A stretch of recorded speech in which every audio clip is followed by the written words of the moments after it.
Hi, everybody. Wonderful to see you here today. My name is Keith. This is Sonic's IG live presentation. This will also be available later on our Reels, actually be available pretty much permanently on our Reels. Hello.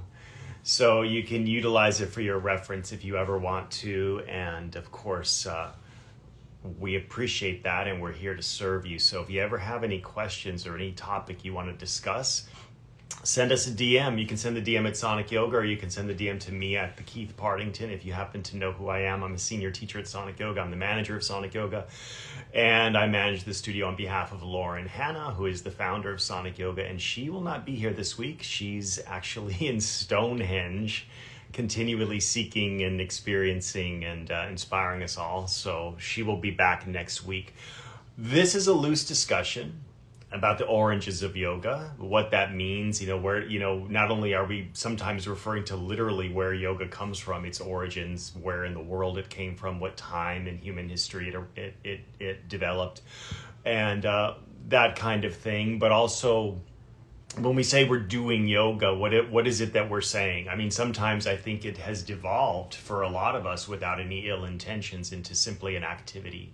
We do yoga, and that means we go to a class, we take the class, we listen to the playlist, we get sweaty, we leave the class, we've done yoga. That's it. It's an activity. But it's certainly much, much more than that. Now, there's nothing wrong with seeing yoga practice, physical practice of yoga as an activity that you enjoy and is beneficial to you.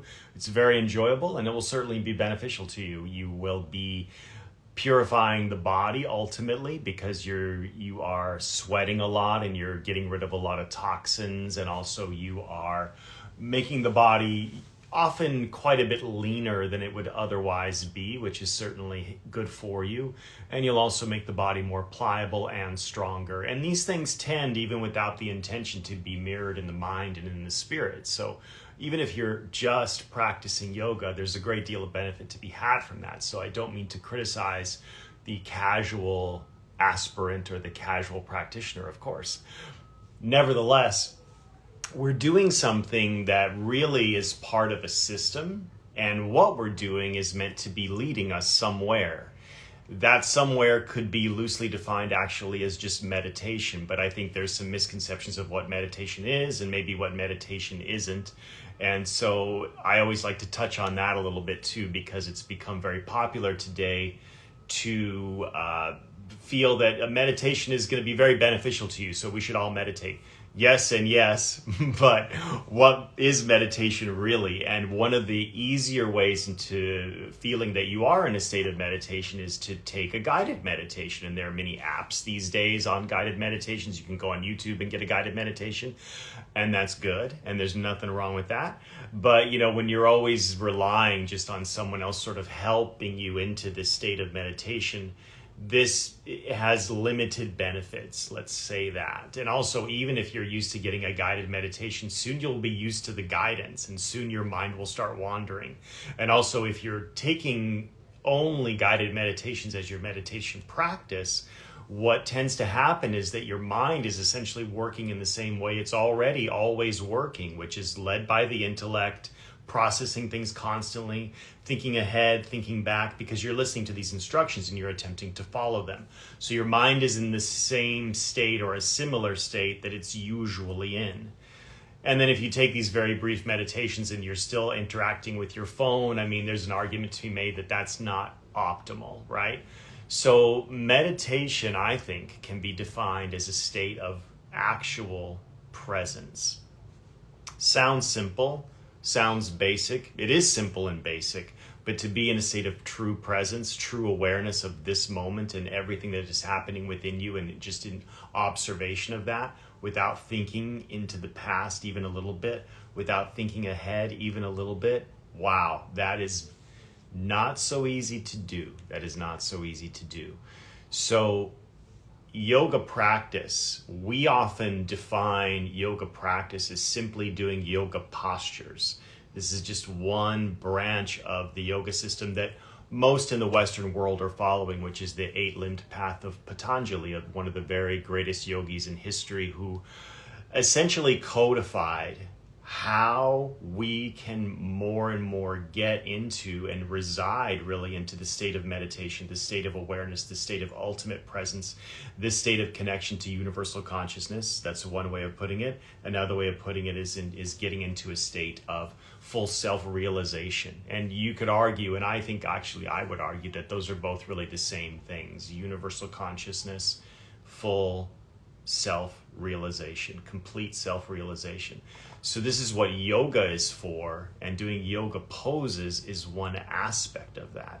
So in the Hatha yoga tradition, the physical practice of yoga has a very, very great importance. It's considered to be a way of purifying the physical body, and through purifying the physical body, you'll get these effects that are beneficial on the mind and in the spirit.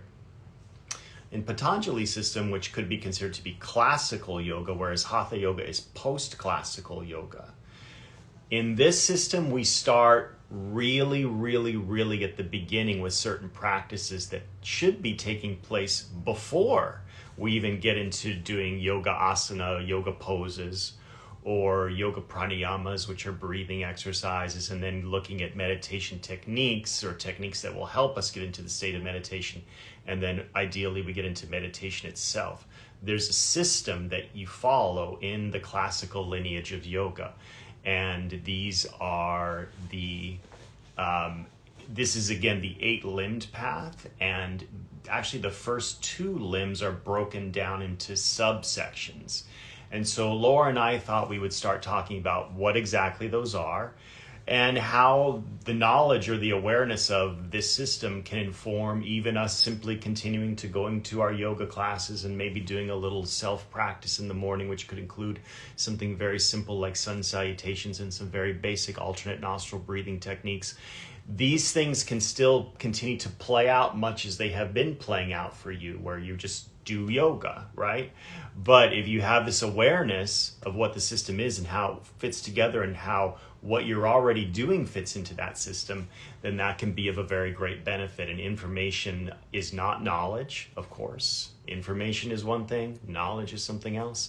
Information can be just received by someone like me telling you something, or you reading it out of a book. But to turn that into knowledge requires practice. So when we have this awareness of the system and we continue to practice, we start to see things in a different way, and we will start to come into a state where we actually have the ability to translate that and share it with others in a way that will be very effective for them. And then we're spreading around this incredible practice that we all clearly are in love with. If you weren't in love with this practice, you would not be sitting here at this point watching this IG live in the middle of a beautiful day. So welcome, fellow travelers. Good to see you all. So the 8-limbed path of yoga starts with the yamas and moves on to the niyamas. So these are usually referred to as restraints and observances. And I like to think of it as, to really like make it put it into very basic layman's terms, as a list of things you should stop doing and then a list of things you should start doing. So it's like behaviors that might be harmful, we would become aware of those behaviors and we would stop doing those behaviors. And then we look at behaviors that would really elevate our being and elevate our experience on this earth and the way we might be able to be of service to others. And that's the next step. So we stop doing the harmful things, we start doing these much better behaviors that are perhaps a little more difficult to stick to. But first, we're going to start by looking at what is it that I'm doing that's actually harmful, and maybe without even realizing how harmful it is. Let's go ahead and turn the lights on and look at that. That's a very useful practice, and I think like many practices in yoga, there's actually somewhat of a confrontational aspect to it, because we have to get into a place of self-examination, and not everybody wants to do that, right? But you do, because you're a yoga practitioner and you're watching this IG live. So again, I'm with you. We're all in the same boat together, and I feel like a lot of kinship in this practice, which is one of the reasons that I'm so in love with this practice, because you will find that there are a lot of fellow travelers who are seeking just as you are clearly seeking. Otherwise, you would just go to a gym and work out, but you're doing yoga. So what does that mean? All right, so here it is. This is the classical way of looking at it. This is the beginning, and we're going to take you further and further through the system as the weeks go by. And this is week one, excuse me. So we're talking about the yamas, which are the restraints. And I will just list them for you. So there's non-harming, truth, non-stealing, celibacy, which I'll explain further in just a moment, because that seems like, wait, what? Celibacy? And then non-hoarding. So to take it from the top, or from an order that they're often listed in, non-harming is something that I'm sure seems quite obvious, but there are ways that we can look at non-harming that maybe we're not looking at them currently. There are ways that we can be harming ourselves, for instance. A lot of times in contemporary times, non-harming, which is just a wonderful thing, has been turned toward, like, how are we treating animals? How are we treating animals and the way that they might come to our table to nourish us? Or maybe we shouldn't be eating animals at all, so that is a contemporary but also an ancient take on non-harming.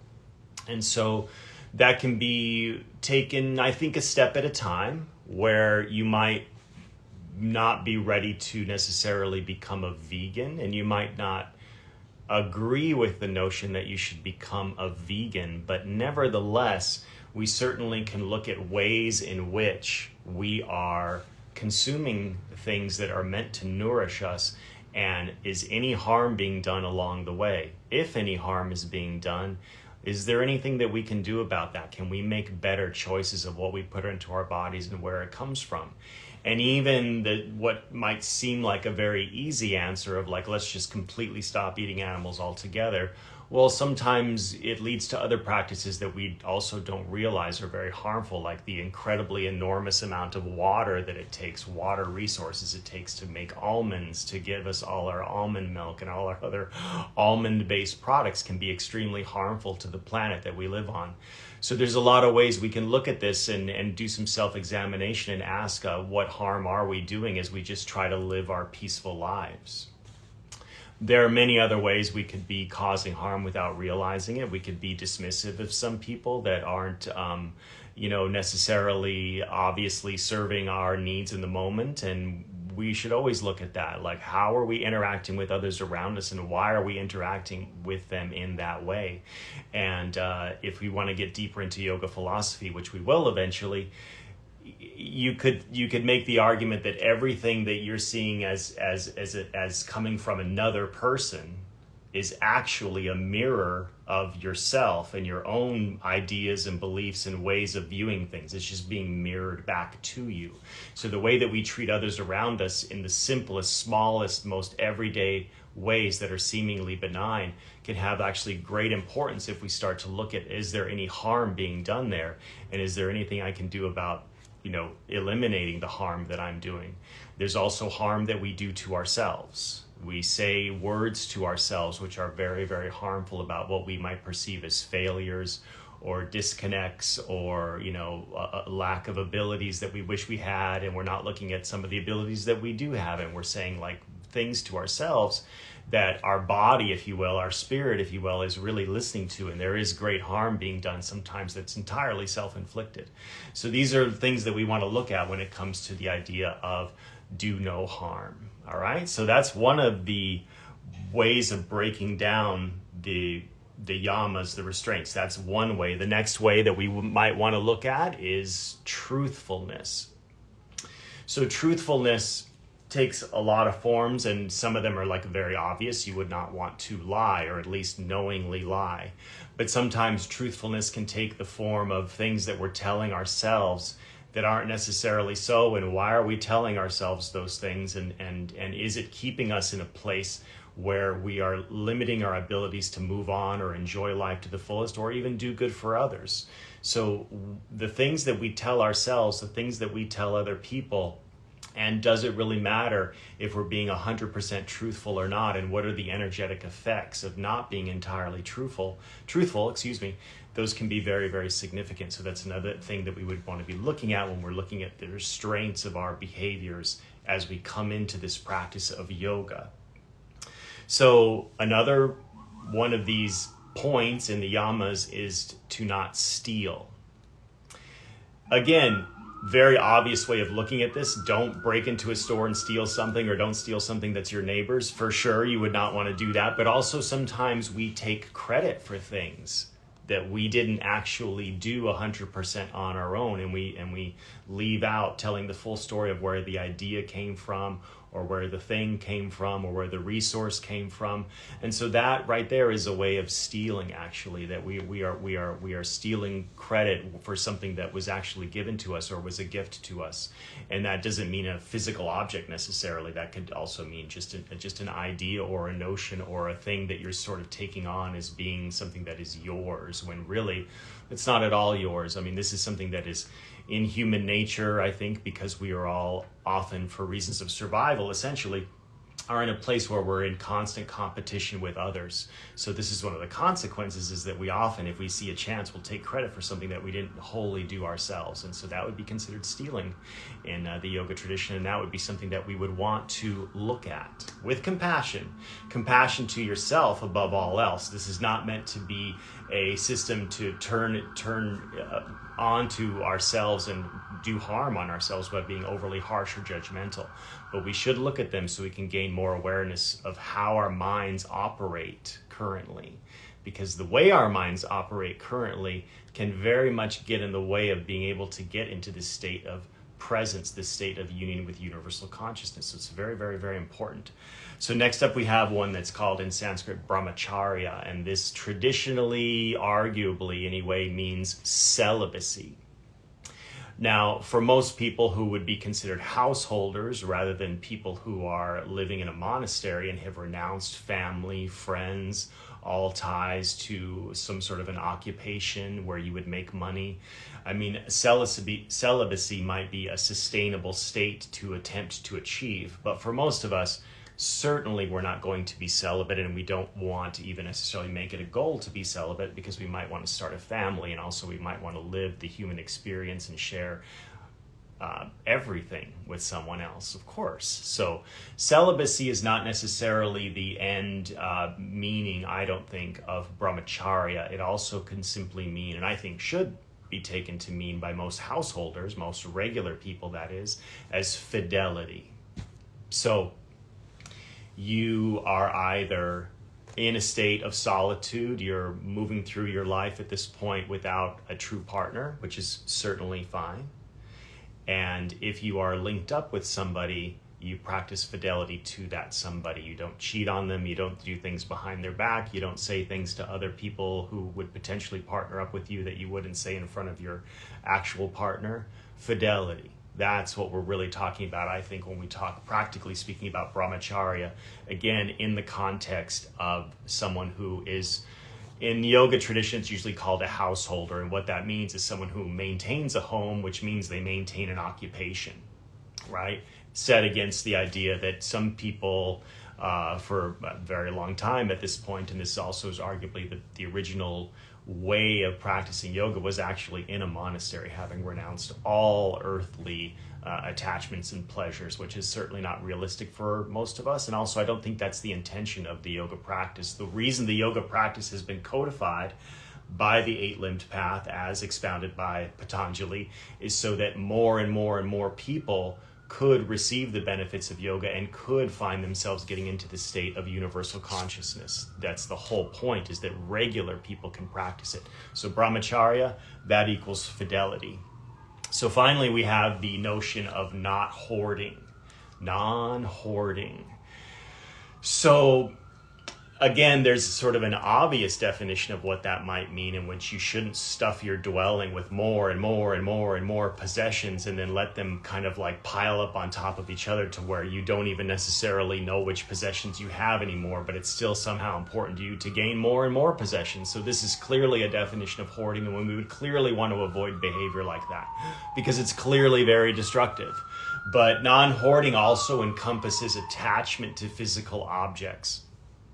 Attachment to physical objects to the degree that you might look at the gaining of a physical object as something that's very important to you, as defining what makes up your very identity. Like you need a certain car, or you need certain labels on your clothing. You need to be seen eat in certain restaurants, and that kind of makes you who you are. This is a very, very harmful behavior and harmful viewpoint, of course. So that also is the practice of not hoarding. It's not a matter of just not collecting more and more and more and more things. It's also, what is our relationship to those things, and how important are those things to us? And this is, to me, a great point to end the call on, because you can find yourself, I think, especially in today's world, identifying with objects, physical things, and circumstances that come really through having the financial means to gain the circumstances to such a degree that it actually becomes your very identity. And so if you lose any of those things, it's very, very damaging to the psyche because of the importance that we placed on those things in the first place. And there's a lot to be said for the reminder, if you will, that you don't get to take any of this stuff with you when we pass on to the next life or on to the next phase of our experience as human spirits. You can't take any of this stuff with you. So how much importance can we place on it? And if we lost it, if we lost all of our physical possessions, what would we have left? If we looked at losing all of our physical possessions and feeling like that would be devastating to the point of us not being able to necessarily even go on living, or have to completely rebuild our identity, or the fact that, or the idea that we've then lost our identity if we've lost our physical possessions, this is a very, very damaging way to move through life. And so this, perhaps, I think, in a modern society is the biggest yama to be really examining, that of non-hoarding and the way, what our relationship is to possessions. It's huge.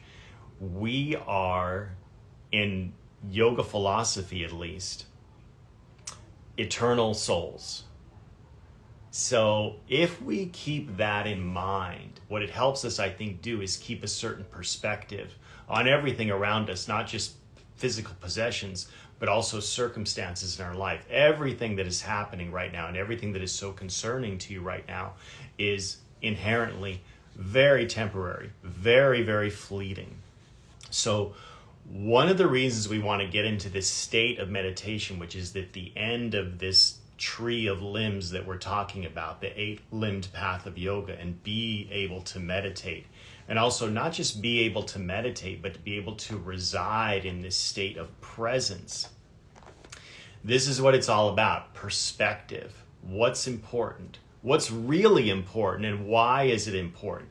And to keep asking those questions. And I think what it can lead to is some of these things that we're so concerned about, and also some of these things that we're so attached to, kind of falling away from our, the front and center view that we always have of what we're concerned with day in and day out.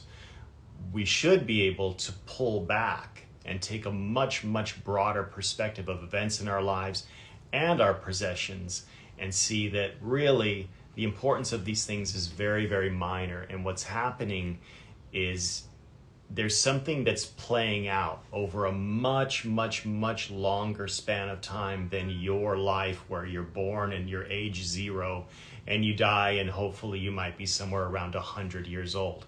There's something playing out over a much more eternal time span than that. And I think the more we sit quietly in meditation, the more we can realize that we are aware of this time span, and we are also have some kind of awareness of our place within this time span. Ooh, and that's where the really good stuff starts to happen, okay? So this was week 1 of us talking about the 8 limbs of classical yoga. Lauren will be back with me next week, and that'll be even better than what we got today, because Lauren really is just amazing at explaining this stuff. It's just beautiful to hear her talk about it, So she'll be back next week. You can always ask me any question you want. Just send me a DM at my personal Instagram, or you can send it through Sonic and just say, hey, this is a question for Keith. I really appreciate all of you joining me today. I hope you have a wonderful day. It's Juneteenth. Let's remember and honor what that means. And if you're not even sure what it means, look it up and think about it for a few minutes. Thank you so much, everybody. Thank you.